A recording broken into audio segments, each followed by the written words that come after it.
approaching the city of Bombay, the gateway to India. And the first view that comes to our attention is the gate itself, an admirable illustration of Great Britain's constructive influence. Bombay is the second largest city of India and one of the chief seaports of the Orient. It has a mixed population of over 1 million people, representing practically every race and creed in the world.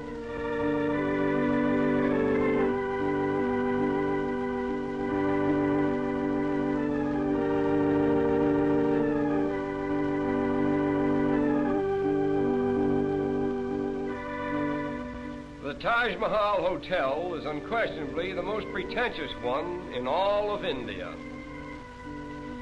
One of the outstanding features of Bombay is its sudden transitions from the modern to the ancient.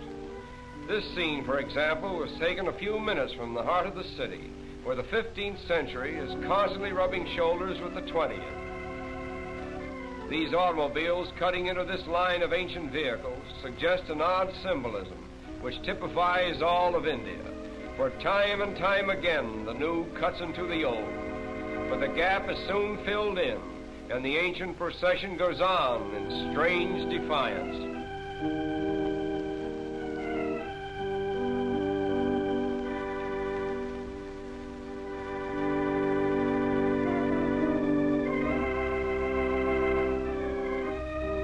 At the famous race course in Bombay, we are again transported into another world, for here is gathered representatives of every nationality, creed, and color. The course itself is considered to be the most picturesque, if not the finest in the Orient. We are particularly interested in the costumes worn by the Parsi women. The Parsis are the descendants of exiled Persians. The entire Parsi population now numbers over 50,000, most of whom are residents of Bombay. They are regarded as the wealthiest class in India, and they are obviously the most progressive. Owing to its central position between the East and West, no city can show a greater variety of types than Bombay. Here we find gathered Parsi merchants, Arab traders, Afghans and Sikhs, Chinese, Japanese, Malayans, Americans, and British, all part of the cosmopolitan crowds so characteristic of Bombay. Not far from the racetrack, we come upon an old Indian fakir with the cleverest little bird that we have ever seen. We will pause a while and watch this little fellow perform.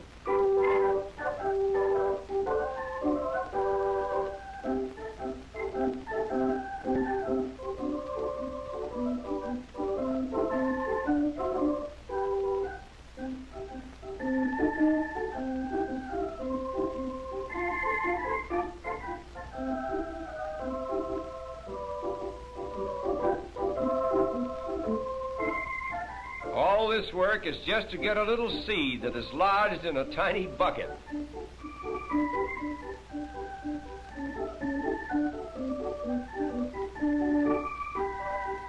Stringing beads is the most amazing thing that this bird does.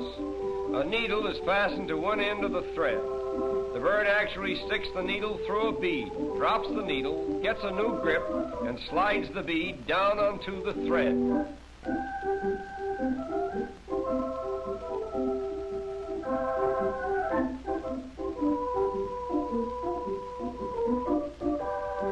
But there is much more to see, and our time is limited.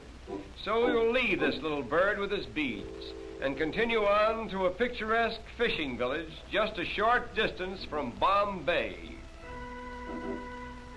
This quaint little habitation seems to have no connection with the mainland, and life in general appears to be carried on quite apart from the outside world. All the people who live here are engaged in the fish industry, and as strange as it may seem, many of them are strict vegetarians and therefore will not eat fish of any kind.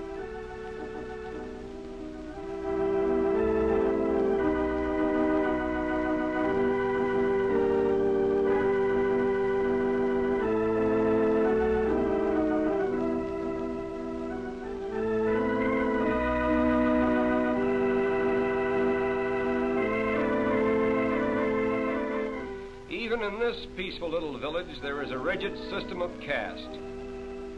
Here we find two attractive young ladies of the proud fisherfolk class. The dress each is wearing is called a sari. It is a one-piece garment which unwinds to about 8 yards in length. Look closely at these young ladies and you will see a round dot in the center of their foreheads. This dot, which is usually made of red paint, signifies that the wearer is married or eligible for marriage. The flower pot before which they are standing contains the sacred tulsi plant, an emblem of virtue, which is worshipped exclusively by Indian girls. The story goes that a certain virtuous maiden named Tulsi was changed into a plant just as she was about to be assaulted by a demon. Thus, the Tulsi plant became a shrine of chastity for virtuous Indian girls. The chief occupation for the women of this village is in drying and preparing the fish which is caught by the men. The method for treating the fish is to first soak them in salt and then lay them out on the sun-baked ground. When they are thoroughly dried, they are tied in small bundles and sent to market. These women are treating a smaller species of shrimp, which is swept about in this manner until it is sufficiently salted and dried. It is then used in preparing the famous Indian curry. No picture of India could possibly be complete without a view of its royal elephants on parade.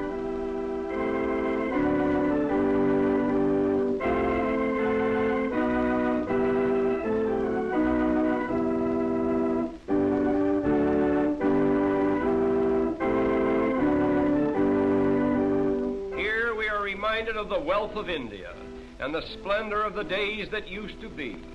This is just a rare and special occasion, staged by one of the wealthy Maharajas at a grand social event. The headpieces worn by these elephants are made of solid gold and are studded with magnificent jewels. But now our journey is coming to an end. We will take one last look at Bombay before we draw our visit to a close. To the observing tourist, this view is more than just a picture.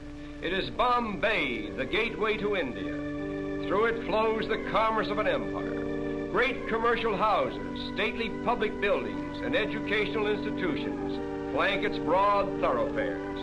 Railways converge here from every state in India, and steamship routes diverge to the ends of the earth. Such has been the first constructive imprint of Western civilization upon this much talked of and generally misunderstood country. And so our journey ends. We bid farewell to Bombay, the gateway to India.